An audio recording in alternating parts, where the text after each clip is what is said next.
Ang tanong ko lang, what did you miss in Korea? Weather? Mas malamig? Yeah, parang... Hindi so. Kasi ayaw ko super malamig eh. So parang spring. Perfect, yeah. Spring. Yun lang. Ano pa? Crush? Tapos... Kimchi. I forgot yung tanong ko. Kimchi here, sorry. Sa mga song sa album mo, ikaw ba yung namili? Alin po? So, Choose English and no. Yeah. Did you choose the songs in your album? parang 50% di ba? I choose. Tapos, the rest, Star Music recommended sa akin. Parang ano siya, collaboration. Kung ano yung pinopose ng Star Music, yun. Pina-approve namin sa kanya kung okay siya. And, ay nakalimutan ko tanong ko. Kaya mo yan. Have you ever had a chance to talk with Dara and any plans to collaborate with her? Dara?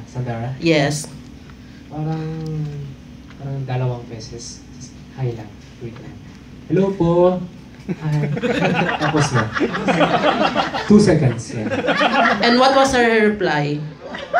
Hi, Annyeonghaseyo. Annyeonghaseyo. Tapos na. I have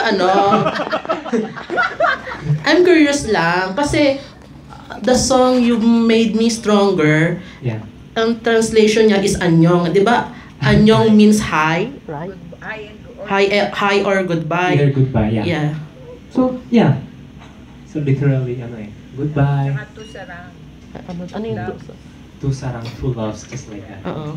Actually kasi yung song, hindi naman, yung title, hindi siya literal na tinranslate to kung ano yung ikaw, gano'n. So, kinuha siya doon paano yung concept ng buong kabuuan ng kwento ng lyrics ng kanta. So, doon din nila kinuha kung ano yung ita-title. Kasi may sinabi sa akin na mahirap daw kasi i-translate yung ikaw mismo sa salita nila na parang may iba.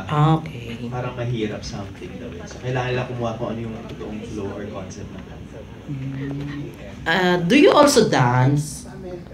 Kasi there are no fast songs in your album. Hindi po. Okay. G first? Tuturuan ka daw ni Jude Curtin. Smiley. Okay, that's all. Thank you. Thank you po. He's shaking. Thank you. I'm always shaking.